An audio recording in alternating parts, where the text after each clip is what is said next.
오늘 함께 나눌 말씀 히브리서 27장 30절 말씀입니다. 우리 신약성경 히브리서 11장 27절부터 30절까지 말씀 저와 한 절씩 교독하도록 하겠습니다.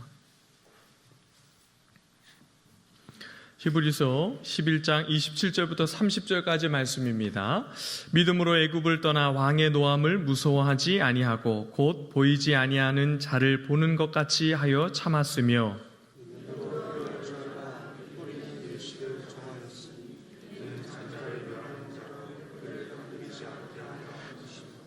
믿음으로 그들은 홍해를 육지 같이 건넜으나 애굽 사람들은 이것을 시험하다가 빠져 죽었으며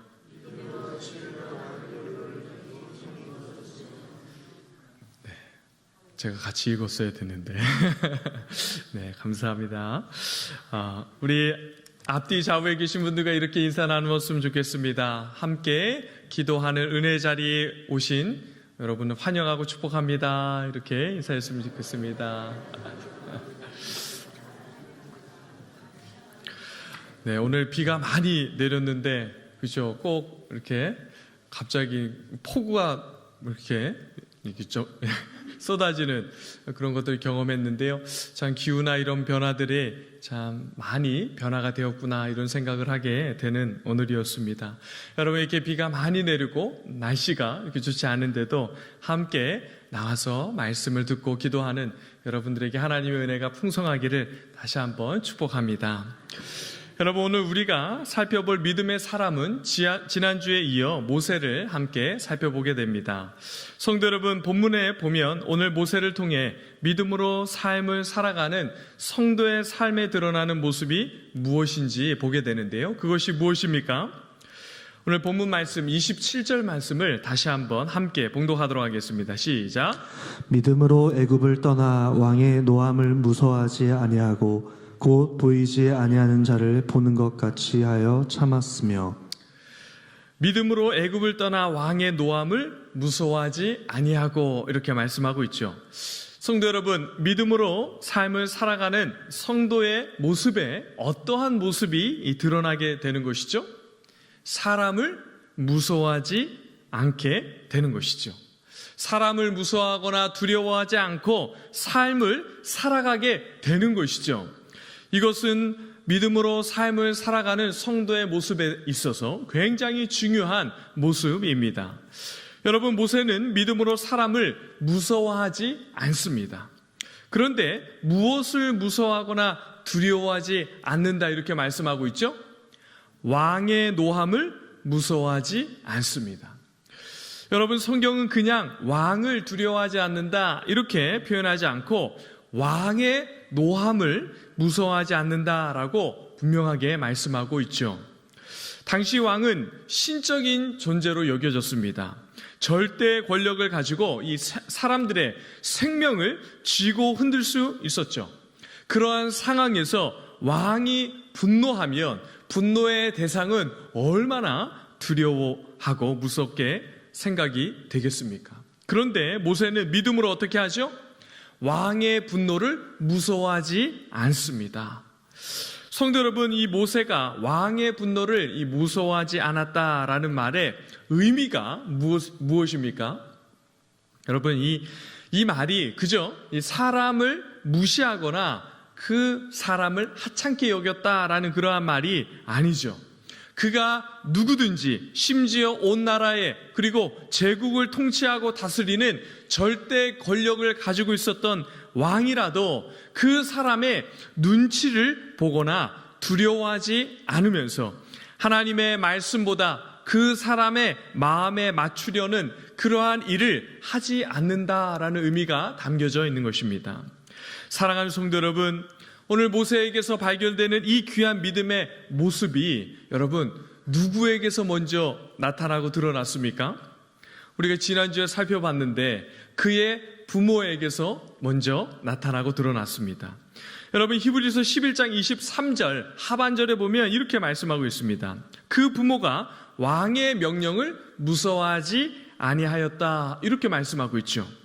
믿음으로 사는 성도의 삶의 모습이 그의 자녀에게로 흘러가고 그 모습을 그대로 자녀가 닮아가면서 믿음의 삶이 어떻게 된 것이죠? 여러분, 이렇게 자녀에게로 되물려진 것이죠. 믿음이 유산으로 흘러가게 되면서 믿음으로 삶을 살아내는 귀한 일들이 대대로 이어지게 된 것이죠. 성도 여러분, 우리는 종종 이런 생각을 합니다. 내가 이렇게 믿음으로 사는 것이 무슨 의미가 있는가 생각하면서 때로 여러분 믿음으로 살아가는 것에 대해서 낙심하고 좌절할 때가 있죠. 그러나 그렇지가 않다는 것입니다.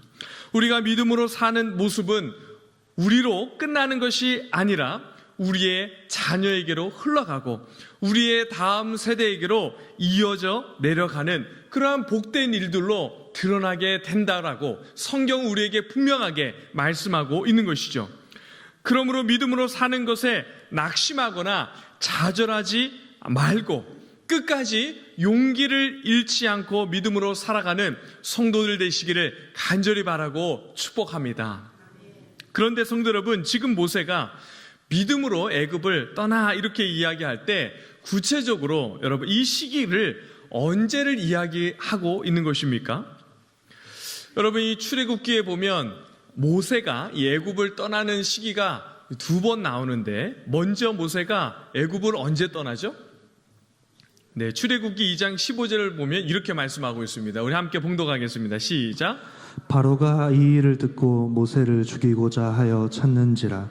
모세가 바로의 낯을 피하여 미디안 땅에 머물며 하루는 우물 곁에 앉았더라. 네, 여러분, 이 모세가 장성한 후에 고된 노동을 하는 자기 동족을 때리는 이 애굽 사람을 어떻게 하죠? 쳐서 죽이게 됩니다. 이 소식을 바로가 듣고 모세를 죽이려고 하죠. 그러자 이 모세가 애굽을 떠나게 됩니다. 그런데 여러분, 이때 모세의 심정을 출애굽기에서 어떻게 기록을 하고 있습니까? 출애굽기 2장 14절에 보면 이렇게 말씀합니다. 모세가 두려워하여 이렇게 말씀하고 있는 것이죠. 그러니까 여러분, 그때 이 바로의 그 모세를 잡아 죽이려는 소식을 듣고 모세가 애굽을 어떻게 떠났다는 것이죠? 두려워하면서 떠났다 이렇게 말씀하고 있는 것이죠. 그러므로 여러분, 이때 모세가 믿음으로 떠났다 이렇게 해석하는 것은 해석에 무리가 따르는 것이죠. 그럼 두 번째 애굽을 떠난 때는 언제입니까? 네, 모든 이스라엘 백성들을 다 데리고 애굽을 떠났을 때가 두 번째이죠. 그런데 여러분, 출애굽할 때 믿음으로 떠났다 이렇게 하면 시간 순서에 따라서 오늘 본문이 기록이 되고 있는데 시간 흐름에 따라서 보면 그렇게 해석하는 것도 문제가 있게 됩니다. 왜냐하면 27절에 믿음으로 애굽을 떠나 이렇게 이야기했는데 28절에 가면 아직 출애굽하기 전 10번째 재앙과 관련된 말씀을 하고 있습니다.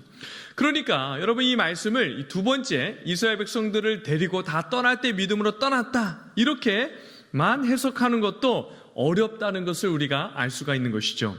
그러므로 오늘 히브리서에서 모세가 믿음으로 애굽을 떠났다라고 말씀하는 이 말씀의 의미를 우리가 해석할 때 이스라엘 백성들이 출애굽할 때 모세가 먼저 바로를 만나지 않습니까? 그러니까 이 모세가 바로를 만나는, 그리고 이스라엘 백성들이 출애굽하는 그런 모든 과정이 다 포함된 것이다라고 우리가 본문을 이해하고 해석하면 전체적으로 본문을 이해하는데 어려움이 없는 해석이라고 할 수가 있습니다. 여러분, 이러한 관점을 가지고 오늘 모세의 믿음을 출애굽기의 말씀과 관련해서 우리가 함께 살펴보도록 하겠습니다.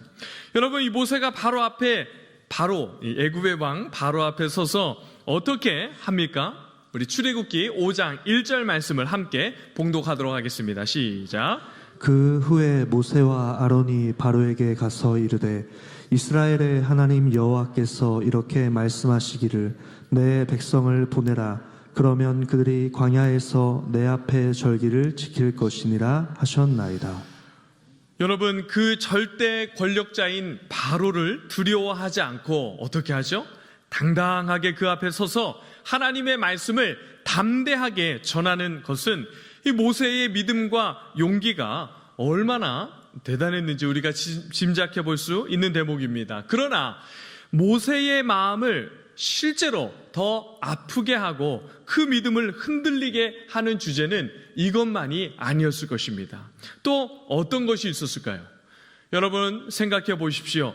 바로 앞에 가서 용기 있게 하나님의 말씀을 전했습니다. 이렇게 전했죠. 이제 우리 백성을 내보내라. 우리가 애굽을 떠나서 하나님께 제사를 드릴 것이다. 이렇게 하나님의 말씀을 전하니까 애굽 왕 바로가 어떻게 반응하죠? 웃기네. 이렇게 이제 무시하는 거죠. 웃기고 있네. 너 지금 무슨 말을 하는 거야? 라고 하면서 여러분 요 모세의 말을 들은 애굽 왕 바로가 어떤 조치를 취하죠? 어떤 명령을 내립니까? 네, 이스라엘 백성들의 노동을 더 무겁게 하고 더 고통스럽게 합니다. 여러분 이렇게 되면 이스라엘 백성들은 누구를 더 원망했겠습니까? 네, 바로도 원망했겠지만 여러분 모세를 더 원망하지 않았겠습니까? 종으로 살고 있었지만 그래도 그럭저럭 살고 있었는데 왜 갑자기 나타나서 그죠? 우리를 이렇게 고통스럽게 하는 거야 라고 하면서 자기 백성들로부터 불평과 원망을 상당히 많이 들었을 것입니다. 어떤 면에서 바로 왕 앞에 서서 하나님의 말씀을 전하는 것보다 이스라엘 백성들이 그 일로 인해서 고통하고 아파하는 것을 보고 그것들을 들을 때 여러분 그 소식을 듣고 그 사실을 보면서 그 모든 것들을 이겨내는 일이 더 모세의 마음을 아프게 했을 것입니다. 성도 여러분, 우리가 믿음으로 이 세상을 살아갈 때 복음을 전하고 전도하는 일이 때로는 남들에게 하는 것보다 나의 가족들에게 하는 것이 더 힘들고 어렵다는 것을 느낄 때가 많이 있지 않습니까? 그렇죠. 그럴 때 믿음으로 가족들과 불편한 관계가 여러분 믿음으로 어떤 일을 하고 또 복음을 전하고 또한 여러 가지 일들을 할 때 불편한 관계가 생기고 어려운 상황들에 놓이게 되더라도 실망하거나 좌절하면서 여러분 믿음으로 살아가는 것, 믿음으로 주를 전하고 삶을 살아내는 일에 포기하지 말고 끝까지 믿음으로 이겨내시기를 바랍니다. 여러분 그 일이 쉽지 않기 때문에 우리 주님께서도 이렇게 말씀하셨습니다. 내가 세상에 화평을 주러 온 것이 아니라 오히려 분쟁하게 하려 왔다. 이렇게 말씀을 하셨죠. 그리고 그 말씀을 하신 후에 어떤 말씀을 하셨는지 우리 누가복음 12장 52절과 53절 말씀을 함께 봉독하도록 하겠습니다. 시작. 이후부터 한 집에 5사람이 있어 분쟁하되 셋이 둘과 둘이 셋과 하리니 아버지가 아들과 아들이 아버지와 어머니가 딸과 딸이 어머니와 시어머니가 며느리와 며느리가 시어머니와 분쟁하리라 하시니라. 여러분 믿음으로 삶을 살아갈 때 어떠한 일이 일어날 수 있다는 것이죠? 가족 안에도 분쟁하는 일이 일어날 수 있다라고 분명히 우리에게 말씀하고 있는 것이죠. 여러분 가족 안에서도 여러분 신앙생활하는 것 때문에 분쟁이 있을 수 있다는 것을 기억하십시오. 그런 일을 당할 때에 당연한 일이 생겼구나 이렇게 생각하시면서 여러분들과 저의 마음을 어떻게 해야 됩니까? 다치지 않고 믿음으로 끝까지 믿음의 삶을 포기하지 않고 여러분 가족 안에서도 삶의 터전에서 그렇게 끝까지 믿음으로 삶을 살아내고 감당하시기 바랍니다. 성도 여러분, 모세가 바로 앞에 서서 믿음으로 하나님의 말씀을 선포하죠. 그런데 그 과정에서 모세가 싸워야 하는 또 다른 중요한 믿음의 싸움이 있었는데 그것이 무엇입니까? 우리 출애굽기 8장 25절 말씀을 함께 봉독하도록 하겠습니다. 시작. 바로가 모세와 아론을 불러 이르되 너희는 가서 이 땅에서 너희 하나님께 제사를 드리라. 여러분 지금 이 본문은 이 네 번째 재앙인 파리 재앙이 지나고 온 애굽 땅이 황폐하게 되자 바로가 이 모세를 불러서 이야기를 하고 있는 그러한 장면입니다. 여러분 이 내용이 무슨 의미이죠? 지금 바로가 모세를 불러다 무엇을 하고 있는 것이죠? 지금 협상을 하고 있는 것이죠. 그 정도만 하면 이제 됐다. 이제 우리 함께 타협을 하자. 애굽을 떠나지 말고 여러분 타협 안으로 어떻게 이야기를 합니까? 어떤 것을 제안하죠? 애굽을 떠나서 하나님께 제사를 드리러 간다 이렇게 이야기를 하자 애굽 왕 바로가 그러면 좋다. 제사를 드리는데 애굽은 떠나지 말고 애굽에서 제사를 드려라. 애굽에서 예배를 드려라. 이렇게 타협을 합니다. 그런데 여러분 이렇게 타협안을 내고 협상을 했는데 모세가 어떻게 반응합니까? 안 됩니다. 우리는 애굽을 떠나서 하나님께 제사 드리고 예배를 드릴 것입니다 하고 절대로 바로와 타협하지 않습니다. 사랑하는 성도 여러분, 요즘 우리가 살고 있는 이 시대가 성도들을 향해서 교회를 향해서 아주 강하게 도전하고 있는 것이 무엇입니까? 여러분들은 전혀 도전에 넘어가지 않을 것 같은데요. 여러분, 이런 것이죠. 꼭 반드시 교회에 가서 예배를 드려야 합니까? 라는 도전입니다. 여러분, 이전에도 영상 예배가 우리 교회 안에서 이렇게 송출이 됐죠. 큰 이렇게 교회나 몇몇 교회들이 영상 예배로 예배를 드렸습니다. 그런데 여러분, 코로나 시기를 지나면서 영상 예배를 드리는 것이 어떻게 됐습니까? 너무나도 자연스러워졌습니다. 여러분, 이 코로나 시대에 영상으로 예배 드리는 것에 대해서 신학자들이 논쟁을 벌였고 사실 그것이 괜찮다 이렇게 이야기를 하면서 실제로 많은 목회자들도 영상으로 예배 드리는 것에 대해서 그렇게 부담스럽게 생각하지 않고 그 시기를 넘어갔죠. 그래서 여러분, 자연스럽게 우리가 예배를 어떻게 생각하는 경향이 생겼습니까? 교회를 꼭 가서 예배를 드려야 되나? 이렇게 생각하게 되었습니다. 그래서 여러분, 주일에 어떤 일정이 생기고 여러분 어떤 일들이 생기면 어떻게 하죠? 대번에 오늘은 이번 주일은 영상으로 예배를 드리든지 아니면 중요한 일을 내가 생각하기에 중요한 일을 하고 나중에 그 영상으로 예배를 드리거나 설교만 들으면 되지 하면서 교회를 나오지 않는 일들이 많이 일어나게 되었습니다. 성도 여러분, 절대로 예배 드리는 일을 합리화하거나 영상으로 대체하고 또한 설교 말씀만 듣는 것으로 예배를 드렸다라고 자기 스스로 만족하고 합리화하고 넘어가서는 절대로 안 될 것입니다. 여러분, 저는 여러분들이 앞으로 이 휴가철을 맞아서 이 주일을 끼고 휴가를 가야 하는 그러한 상황이 생길 수 있죠. 그럴 때 여러분, 영상으로 예배를 대체하지 않기를 부탁드립니다. 꼭 현장에 가서 예배를 드릴 수 있도록 여러분들이 휴가를 주일을 끼고 가야 하는 그러한 상황이 발생했을 때 여러분, 그곳에 어떠한 교회가 있는지 예배 드릴 수 있는 교회가 어디인지 미리 찾아서 현장에 가서 예배 드리기를 부탁드립니다. 여러분, 꼭 그렇게 하시기 바랍니다. 여러분, 저는 우리 성도들이 평생 우리 교회에서만 예배를 드려야 한다라고 생각하는 그런 사람이 아닙니다. 종종 다른 교회는 어떻게 예배 드리는지 휴가 때 같은 그러한 시간에 이 건강한 교회에 가족들과 함께 그 교회에 가서 다른 교회는 어떻게 예배를 드리는지 또 어떠한 장점이 있는지 좋은 모습은 어떠한 것인지 이렇게 예배를 드리고 또한 그 교회를 탐방하는 것도 너무나도 좋다고 생각을 합니다. 그러나 여러분, 반드시 여러분 영상으로 또 그러한 것으로 예배를 대체하려고 하지 말고 반드시 예배당에 가서 교회에 가서 예배를 드려야 합니다. 여러분, 이 예배가 무너지면 우리의 신앙 전부가 무너지는 것과 같은 것이죠. 절대로 예배는 타협할 수 있는 그러한 주제가 아닙니다.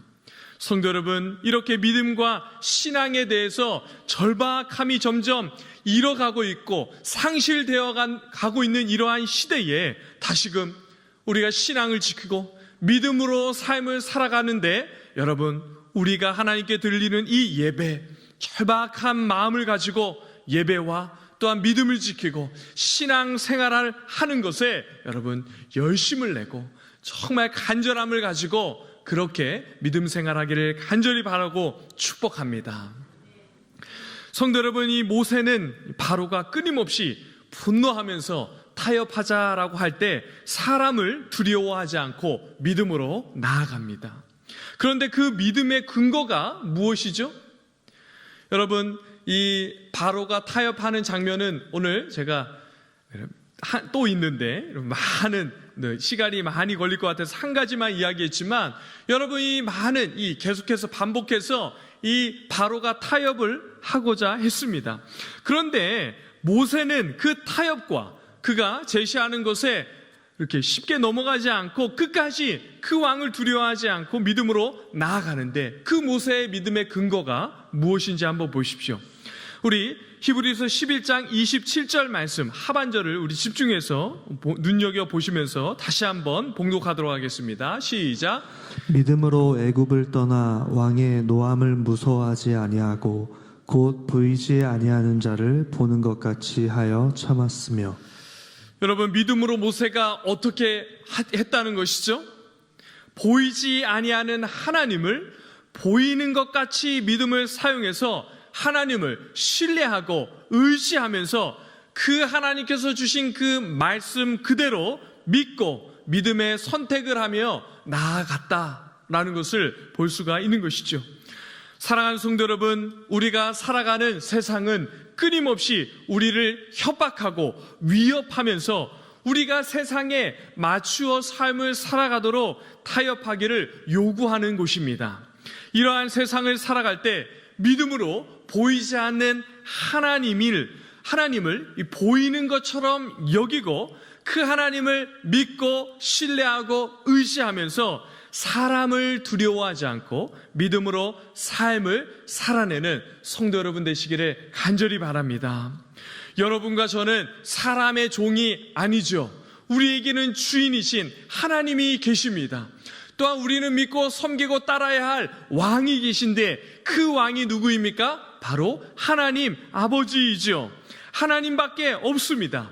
그러므로 우리는 하나님을 사랑하기 때문에 우리의 주인 되시고 왕 되시고 우리의 아버지 되시는 그 하나님을 사랑하기 때문에 그 말씀을 기쁨으로 순종하되 어떻게 순종합니까? 온전하고 완전하게 순종하며 믿음으로 삶을 살아가기를 힘쓰는 성도들인 것이죠. 여러분과 저는 그렇게 삶을 살아가는 믿음의 백성인 것입니다. 성도 여러분, 모세의 믿음에 또 다른 중요한 모습이 있습니다. 그것이 무엇이죠? 우리 히브리서 11장 28절 말씀을 함께 봉독하도록 하겠습니다. 시작. 믿음으로 유월절과 피 뿌리는 예식을 정하였으니 이는 장자를 멸하는 자로 그들을 건드리지 않게 하려 한 것이며. 여러분이 애굽 땅에 10번째 재앙이 임하게 될 때 믿음으로 유월절과 피 뿌리는 예식을 정하였다, 이렇게 말씀하고 있죠. 여러분, 우리는 이 내용을 알고 있으니까 이 내용이, 이 말씀이 자연스럽게 이해되지만 당시 모세와 이스라엘 백성들의 상황과 입장에서 생각해 보면 이 말씀이, 이 하나님의 명령이 쉽게 이해되거나 납득되기가 쉽지가 않았을 것입니다. 여러분, 이 유월절과 피 뿌리는 이 예식이 무엇이었죠? 이것이 무엇입니까? 여러분, 유월절에 행하는 규례가 어떤 것이죠? 네. 먼저 이 흠없고 1년 된 수컷 어린 양을 잡죠. 여러분, 그렇게 잡아서 그 어린 양의 피를 어떻게 합니까? 문설주와 임방에 바릅니다. 이 문설주는 뭡니까? 여러분, 이 대문의 이 양쪽 기둥이죠. 그리고 임방은 무엇입니까? 이 기둥과 기둥 사이를 잇는 그런 나무를 이야기하는 것이죠. 그러니까 쉽게 이야기를 하면 대문에 어떤 것을 칠하는 것이죠? 바르는 것입니까? 네, 어린 양의 피를 바르는 것입니다. 여러분, 이게 쉽게 이해가 되겠습니까? 네, 안 되죠. 여러분, 예, 그냥 가만히 앉아서 어린 양을 잡고 그 피를 그냥 대문에 바르라는 것입니다. 게다가 여러분 잡은 어린 양의 고기를 구워서 먹으라 이렇게 이야기를 합니다. 그죠? 그리고 이 어린 양의 그 모든 이 고기와 모든 것들을 구워서 먹는데 어떤 것과 함께 먹습니까? 누룩이 없는 빵. 여러분 누룩 없는 빵을 드셔보셨습니까? 네, 여러분 누룩 없는 빵이 얼마나 맛없습니까? 그죠? 그리고 요즘 빵은 굉장히 아무튼 굉장히 부드럽죠. 이 누룩이 들어가면 빵이 부풀면서 굉장히 부드러워지는데 누룩 없는 빵, 굉장히 맛이 없는 딱딱한 빵을 먹으라고 하고 쓴 나물과 함께 먹으라고 합니다. 그런데 여러분 그렇게 먹는데 복장을 어떻게 갖추라고 합니까? 네, 허리에 띠를 띠라라고 하면 우리 말로 하면 이게 복장을 완전하게 갖춰라 이렇게 이야기를 하는 것이죠. 거기다가 신발도 신고 먹으라고 합니다. 신발도 신고 여러분 집에서 신발 신고 옷 입고 그렇게 식사를 하십니까? 오늘 가서 한번 해보십시오. 정말 이상한 일입니다. 거기다가 또 무엇을 잡고 먹으라고 합니까? 손에는 지팡이를 짚고 먹으라고 하는 것입니다. 이 말은 여러분 차에다가 시동을 걸어놓고 차에서 밥을 먹으라는 말과 같은 거예요. 여러분 굉장히 불편한 것이죠.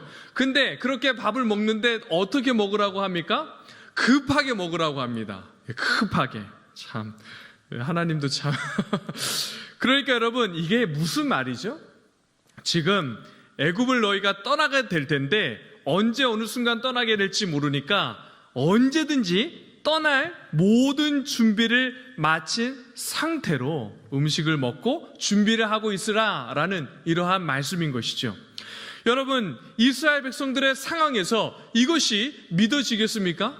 지금 여러분 이 애굽왕 바로는 마음이 완고해져서 여러분 정말 악한 일들을 계속 하고 있고 이 모세가 말하는 모든 것에 다 거절했습니다. 여러분 이 9번째 재앙까지 다 여러분 이 애굽의 땅에 다 그 재앙이 임하였는데도 바로 왕이 이스라엘 백성들을 보내지 않았습니다. 그런데 여러분 정말 이해되지 않는 그 모든 규례를 하라 지키라 라고 말씀하시면서 이 모세를 통해서 이스라엘 백성들에게 지금 유월절과 그 어린 양의 피를 바르라 라는 그러한 것을 하라고 말씀하고 명령하고 있는 것이죠. 여러분 이 이스라엘 백성들의 상황에서 이것이 믿어지었겠습니까? 여러분 아무 일도 하지 않고 그저 어린 양의 피를 바르고 준비하는 그러한 모든 것만 하라는 말에 순종하는 것은 보통 어려운 일이 아니었을 것입니다. 여러분 그런데 모세와 이스라엘 백성들이 어떻게 하죠? 이해되지 않고 아무것도 하지 말고 그저 준비만 해라 이렇게 말씀하신 그 명령에 어떻게 하는지 한번 보십시오. 우리 출애굽기 12장 28절 말씀 함께 봉독하도록 하겠습니다. 시작. 이스라엘 자손이 물러가서 그대로 행하되 여호와께서 모세와 아론에게 명령하신 대로 행하니라. 여러분 이스라엘 백성들이 어떻게 합니까? 하나님께서 모세와 아론을 통해 명령하신 그 모든 말씀 그대로를 순종합니다. 여러분 우리의 이성과 우리의 생각과 우리의 경험으로 우리의 판단으로 도저히 이해되지 않고 여러분 우리 그 이스라엘 백성들의 상황에서 도저히 납득되지 않았지만 그러나 이스라엘 백성들은 모세와 아론을 포함한 모든 이스라엘 백성들은 그 모든 말씀대로 그대로 순종하게 됩니다. 그러자 어떤 일이 일어납니까? 오늘 히브리서 11장 28절 하반절에 이렇게 말씀하고 있죠. 이는 장자를 멸하는 자로 그들을 건드리지 않게 하려 한 것이다 라고 말씀합니다. 여러분 이 말씀이 어떤 말씀이죠? 여러분 죽음이 그들을 멸하지 않고 구원받는 놀라운 구원의 일을 경험하였다라고 말씀하고 있는 것이죠. 성도 여러분 그런데 오늘 성경은 왜 이 유월절과 어린 양의 피를 뿌리는 예식을 믿음으로 정했다라고 이렇게 말씀하고 있습니까? 여러분 이 유월절 예식은 구약의 예식 중에서 우리 주님께서 하실 일을 가장 선명하고 가장 분명하게 보여주는 그러한 예식입니다. 그래서 신약의 많은 곳에서 언급되는 이 어린 양, 어린 양의 피라는 말씀은 우리를 위해서 십자가에 달리신 주님과 주님의 피를 의미하는 것이죠. 여러분, 이 구약의 출애굽할 때에 이 유월절 예식을 의미하는 그러한 말씀을 신약에서 예수님을 의미할 때 가져와서 사용되는 그러한 말씀을 의미하는 것입니다. 그러므로 모세와 이스라엘 백성들은 이 유월절과 어린 양의 피를 통해서 오늘 우리는 잘 알고 있고 선명하게 알아서 믿는 것과 같이, 그렇게 선명하지는 않지만 희미하지만 어떻게 했다는 것이죠?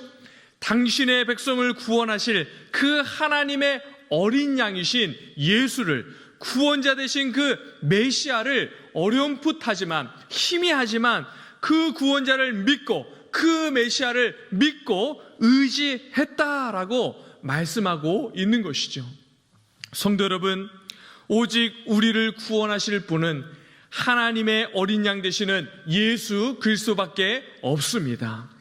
오늘 여러분과 제가 그 주님의 보혈과 우리 위에 찢기신 그 주님의 살이 우리를 위해 찢기신 살이고 우리를 대신해서 흘리신 그 피라는 것을 믿어야 여러분과 저의 죄로 인한 영원한 심판과 사망에 이르지 않고 구원에 얻게 되는 것이죠.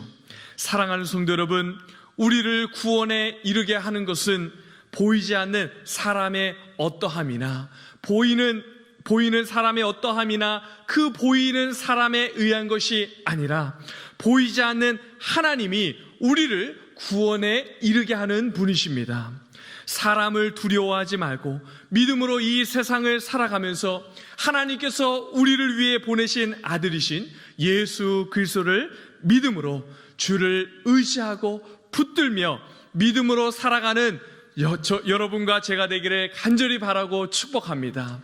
그리하여 믿음으로 유월절과 그 피를 믿음으로 말미암아 정말 장자를 멸하는 그 죽음을 경험하지 않고 죽음에 이르는 그 아픔을 경험하지 않고 구원받는 그 놀라운 은혜를 경험한 그 이스라엘 백성들과 같이, 모세와 같이 오늘 우리에게 주어진 이 구원의 은혜를 날마다 우리가 누리는 이 삶의 현장에서 풍성하게 경험하는 그러한 복된 믿음의 성도들 되시기를 주님의 이름으로 간절히 바라고 축복합니다.